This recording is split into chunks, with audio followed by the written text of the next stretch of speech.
Bismillahirrahmanirrahim. Assalamualaikum warahmatullahi wabarakatuh.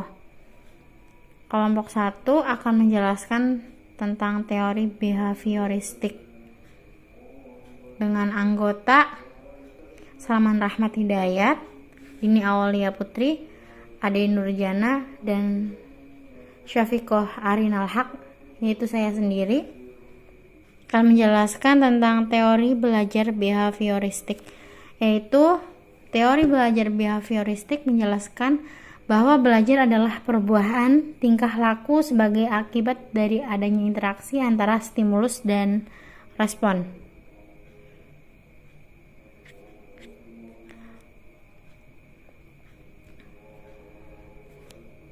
Tokoh-tokoh behavioristik yaitu yang pertama Edward Lee Turdick pada tahun 1949, yang kedua ada Ivan Petrovich Pavlov pada tahun 1936, yang ketiga ada Burrhus Frederick Skinner pada tahun 1990, yang keempat Edwin Ray Guthrie pada tahun 1886, yang kelima John Watson pada tahun 1958, yang keenam Clark L. Hull pada tahun 1952, yang ketujuh ada Albert Bandura pada tahun 1928.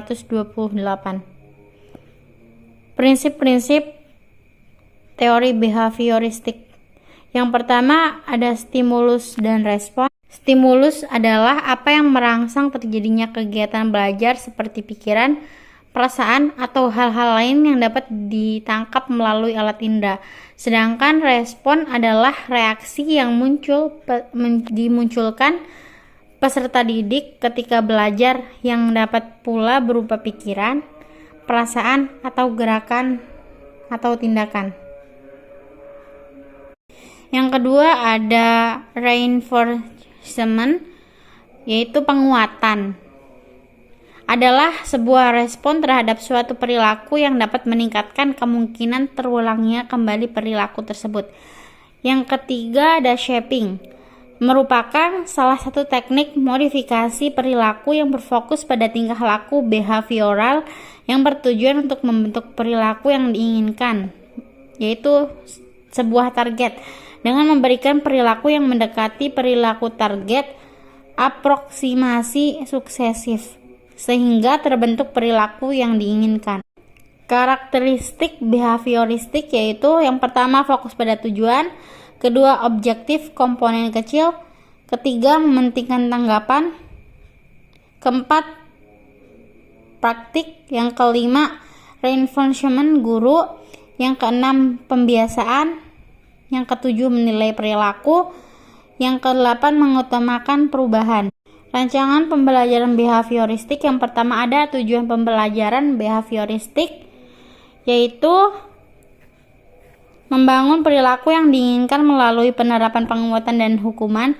Teori ini menerangkan bahwa perilaku individu dapat dipengaruhi oleh stimulus dari lingkungan, dan pengajar dapat mengendalikan dan mengarahkan perilaku tersebut. Selain itu, teori behaviorisme juga menekankan pada pendekatan yang objektif dan ilmiah dalam memahami dan mengukur perilaku yang dapat diuji dan dievaluasi. Yang kedua ada teori belajar behavioristik, yaitu ada stimulus, reinforcement, dan shaping yang sudah dijelaskan di atas tadi. Yang ketiga ada karakteristik siswa behavioristik dapat diterangkan melalui berbagai aspek seperti yang dijelaskan di atas tadi.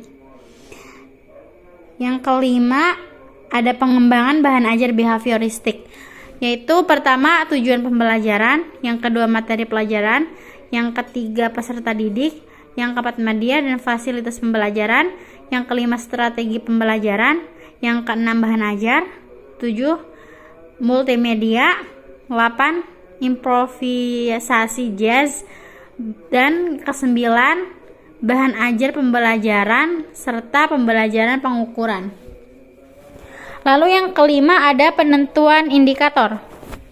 Indikator behavioristik dapat digunakan untuk mengukur dan mengevaluasi efek pembelajaran yang diperoleh siswa, serta untuk mengidentifikasi kebutuhan dan keperluan yang dapat digunakan untuk mengembangkan bahan ajar dan strategi pembelajaran yang efektif. Yang keenam, ada analisis pembelajaran behavioristik, yaitu mengidentifikasi tujuan pembelajaran, melakukan analisis pembelajaran, dan yang ketiga, melakukan identifikasi karakteristik. Yang ketujuh dan terakhir, itu ada strategi pembelajaran behavioristik. Yang pertama, penggunaan pelatihan berulang. Yang kedua, penggunaan stimulus yang tepat. Yang ketiga, penggunaan pembelajaran melalui pengalaman. Dan yang terakhir, penggunaan pembelajaran yang terstruktur. Baik, dicukupkan dari kelompok 1.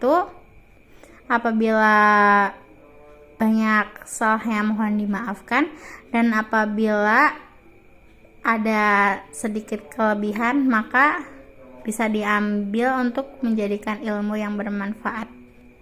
Terima kasih. Wassalamualaikum warahmatullahi wabarakatuh.